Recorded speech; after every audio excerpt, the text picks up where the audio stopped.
विरुद्ध हमारे लड़ाईटा। हाँ, हम लोग जब बोलते हैं रोजगार का बात, मकान का बात, राशन का बात, वंदे भारत के बदले लोकल ट्रेनों का बात, तब ये लोग हम लोगों को बोलता है कि ये लोग देशद्रोही है।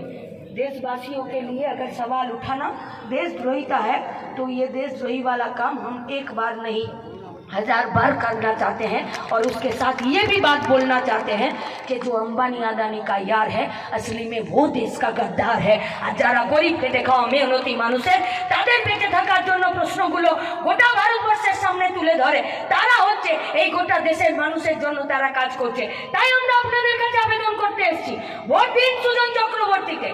এই লাল ঝান্ডার পার্টিটা থেকে আপনাদের কাছে আবেদন করতে এসেছি যে লাল ঝান্ডার পার্টিটা একদিন এই গোটা পশ্চিমবঙ্গে জমির আইন সিলিং করে দিয়ে গরিব মানুষদের হাতে, বড় লোকদের হাত থেকে জমিগুলোকে কেড়ে নিয়ে শুধুমাত্র জমিটা দেয়নি, তার জন্য একটা কাগজ করেছে, আইন করেছে, যার নাম পট্টা, যার নাম বরকদারের রেকর্ড। পায়ের নিচে জমি শক্ত হলে মাথাটা উঁচু করে দাঁড়ায় আর গলার আওয়াজটা তেজ হয়। আমরা সেই পার্টির থেকে আপনাদের কাছে ভোট চাইতে এসেছি, আমরা লাল ঝান্ডার থেকে আপনাদের কাছে ভোট চাইতে এসেছি, ভিক্ষা করতে এসেছি, আবেদন করতে এসেছি, অনুরোধ করতে এসেছি। কিন্তু আমাদের এক বিন্দু নিজেদের মধ্যে কোনো দ্বিধাগ্রস্ততা নেই, আমাদের কোনো কুণ্ঠা নেই, বরং আমাদের গর্বে বুকটা চওড়া হয় যে এইটা ওই লাল ঝান্ডা যে 34 বছর পশ্চিমবঙ্গে 1326টা প্রাইমারি হেলথ সেন্টার থেকে 12,000 প্রাইমারি হেলথ সেন্টার করেছিল, কিন্তু একটা হেলথ সেন্টারে নীল সাদা রঙের মতো লাল রং করে দিয়ে বোঝাতে হয়নি যেটা লাল ঝান্ডা করেছে।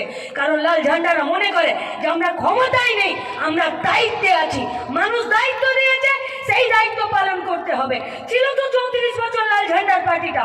हम लोग आप लोगों के सामने बोलते हैं, गर्व के साथ बोलना चाहते हैं, इस 34 साल में 1,38,000 বেশি ছেলে মেয়েকে এসএসসি কমিশনের মাধ্যমে চাকরি দিয়েছে।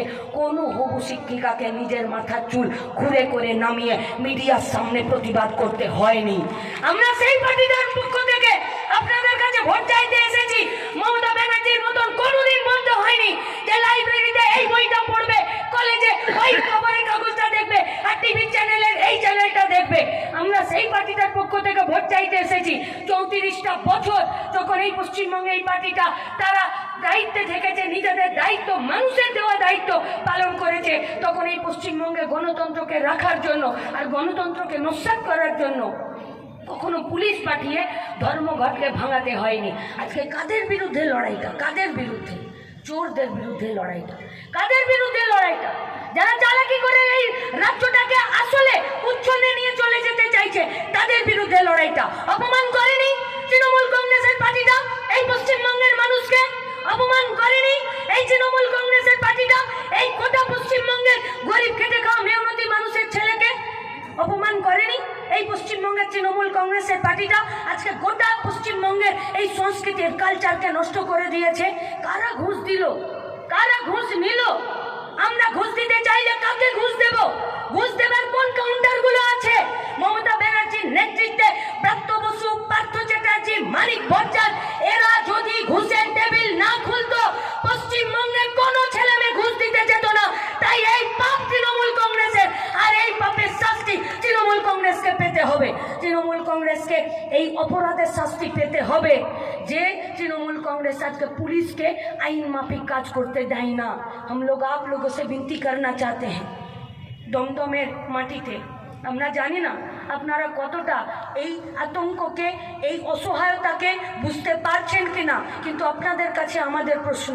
থাকি আমরা গ্রামে, এসেছেন মনোজ দত্ত জামুরিয়ার থেকে, সেখানে দাঁড়িয়ে সন্ত্রাসের মোকাবিলা করে সেখানে ভোটটাকে লড়তে হয়, সেখানে মা বোনেদের ইজ্জতকে রক্ষা করতে হয়, আমাদের কর্মীদেরকে বুক দিয়ে আগলাতে হয়, বুথকে আগলাতে হয়, মানুষকে আগলাতে হয়, হিন্দু মুসলমানের সংস্কৃতিকে আগলাতে হয়। সেই আগলে রাখার মাটি থেকে ওনারা এসেছেন। আমাদেরকে প্রতিদিন এই আতঙ্কে থাকতে হয় যে রাতের অন্ধকারে যদি বাবার একটু ওষুধ প্রয়োজন হয়, আর যদি গ্রামের রাস্তা দিয়ে বেরোতে হয়, তো পাড়ার যদি কোনো ছিচকে ছেলে থাকে সে যদি আমাকে দেখে সিটি মারে তো আমাকে সেটা হজম করতে হয়। সে যদি চটুল একটা হিন্দি গান গায় তো আমাকে কানটা বন্ধ করে নিতে হয়। সে যদি তৃণমূলের ছেলে হয় তাহলে হয়তো রাতের অন্ধকারে আমার আঁচলটা ধরে টানও দিতে পারে।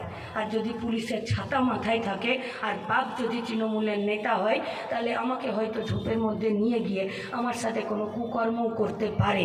কিন্তু আজকে গোটা পশ্চিমবঙ্গে অসহায়তার পরিমাণ আর অসহায়তার প্যারামিটার ওই জায়গায় দাঁড়িয়েছে যে সন্দেশখালিতে বাপ ভাই আর বেটার সাথে কোনো মেয়ে যদি খেতে বসেছে আর রাত্রিবেলা দরজা নক করে তৃণমূলের ছেলেপুলেরা এসে বলছে কাকা তোমার ডাগর মেয়েটাকে রাত 12টায় পার্টি অফিস পাঠিয়ে দেবে, কিন্তু আমার বাবার হিম্মত হচ্ছে না ভাতের থালাটা ছেড়ে দিয়ে দরজার কাছে গিয়ে দাঁড়িয়ে তৃণমূলের ছেলেটার কলারটা ধরে 2 চড় দিয়ে তাকে টেনে হিড় করে পুলিশের কাছে দিয়ে দেওয়ার। আমার বাবা মাথাটা নামিয়ে ভাত খাচ্ছে আর রাত 12টা বাজতে 10-এ দরজার ছিটকিনিটা খুলে দিয়ে বলছে চলে যা, 5টার সময় যখন আসবি আমাকে বলবি, আমি আধা দূর নিতে যাব। আমরা বলছি পশ্চিমবঙ্গের তৃণমূল কংগ্রেসের সরকারটা এই অসহায়তার পরিবেশ গোটা পশ্চিমবঙ্গ জুড়ে করেছে। আজকে কোচবিহারের পন্ডিবাড়িতে একটি মেয়ে ধর্ষণ হয়েছে, মেয়েটি থানাতে গেছে এফআইআর করতে, পন্ডিবাড়ি থানার ওসি আজকে ধর্ষককে ডেকেছে আর ধর্ষিতাকে জেলের ভেতরে ভরেছে আর ধর্ষিতার বাড়ির লোকের সঙ্গে মিউচুয়াল করিয়ে দিয়ে আর ধর্ষকের পয়সায় ভোজ করেছে থানার ভেতরে। এইটা করেছে পশ্চিমবঙ্গের তৃণমূল কংগ্রেসের সরকার। पार्विन को तृणमूल पक्ष दौड़ते, अरे था पश्चिम बंगाल में 34 साल लाल झंडे का सरकार, किसी माई का लाल का हिम्मत नहीं था हम लोगों का घर का बहू बेटियों के तरफ आंख उठा के देखने का। আমরা ওই পার্টিটা থেকে আপনাদের কাছে ভোট চাইতে এসেছি। আমরা জানতে চাইছি মাইক বহু দূর অব্দি লাগানো আছে, এখানে যারা বসে আছেন তারা কতজন টোটো চালান, অটো চালান, রিক্সা চালান আমরা জানি না, কিন্তু আমরা আপনাদের কাছে জানতে চাইছি কি আইন নিয়ে এলো দেশের সরকার? যারা গাড়ি চালাচ্ছে সব কিছু নিজের বিসর্জন দিয়েছে, চাকরি পায়নি, কন্ট্রাকচুয়াল